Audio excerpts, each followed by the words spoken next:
Hi guys, in this video we will be looking at and discussing the properties of integers. We will begin with the commutative property. Now the commutative property is very interesting and simple as well.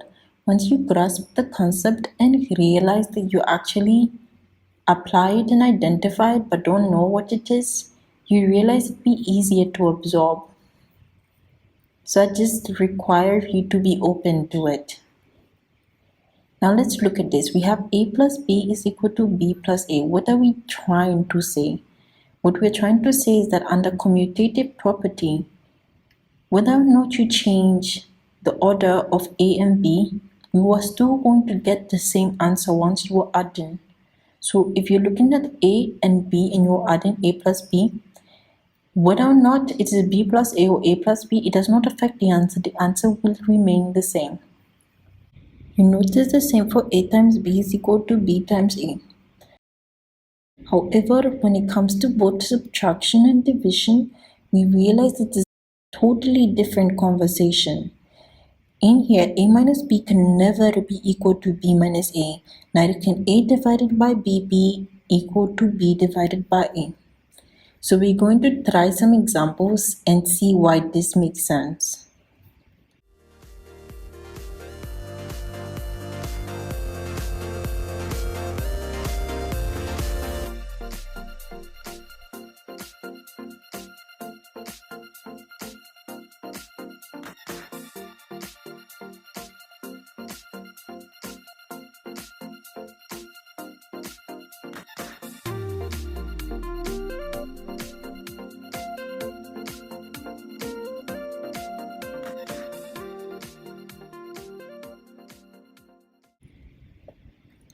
You realize how we got different answers that both confirmed exactly what we said over here. 2 over 3 can never be equal to 3 over 2. Neither can 1 ever be equal to negative 1. But with 5 it was equal to 5 and 6 it was also equal to 6. They are the same values, whether or not we change the form or the order when multiplying and adding. The commutative property states that the numbers on which we operate can be moved or swapped from their position without making any difference to the answer. Next, we move on to the associative property. The associative property also carries some sort of similarities to the commutative property. The associative property states that whether or not the content in the bracket changes, as long as we are dealing with the same numbers or the same values, our answer is going to be the same in the example of addition and multiplication. However, it will not be same for division and subtraction. So let's start with the addition. We have a plus into bracket b plus c. We realize that on the other side of the equation, we have a plus b in one bracket now and c being out.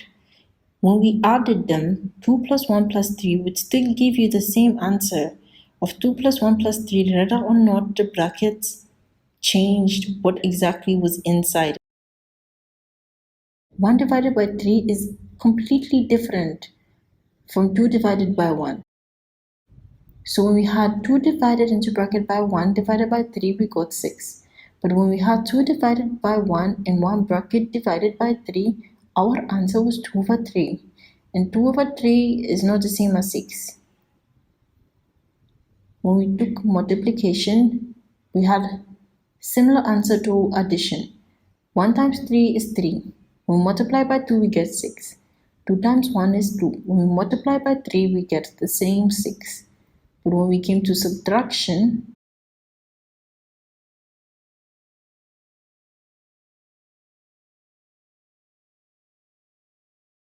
four is not the same as negative 2.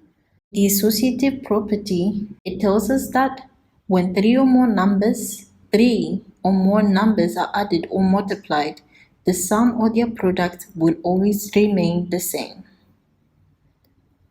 Now let's go to the next property of integers, which is the distributive property. The distributive property has a distributive property of multiplication over addition. It tells us that if we have a times into bracket b plus c, in actual fact this is expansion in a way. it is going to be the same as a times b in one bracket plus a times c in the other bracket. And this is for the distributive property of multiplication over addition.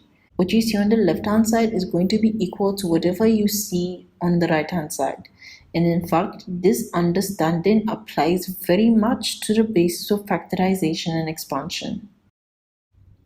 Then we have the distributive property of multiplication over subtraction. The distributive property of multiplication over subtraction also applies very much similar to addition, wherein a times into bracket b minus c will be equal to a times b in one bracket minus a times c in another bracket.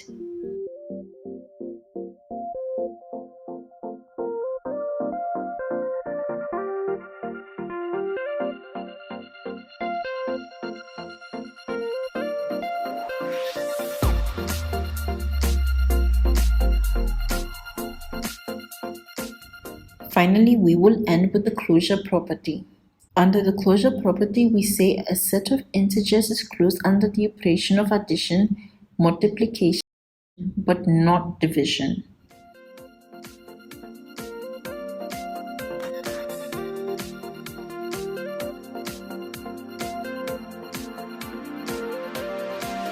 All these values are actually valid integers. Integers are already in positive form or negative form. But when it comes to division, we have 2 out of 3 when we divide 2 by 3. But when we divide 2 by 1, we get 2. 2 is an integer, but 2 out of 3, it is not an integer. 4 to 5 is not an integer, but 4 is an integer, 5 is an integer. Negative 4 is an integer, negative 5 is an integer. Long story short, division is not closed under the properties of integers because some of the answers that are gotten from division cannot be qualified as an integer.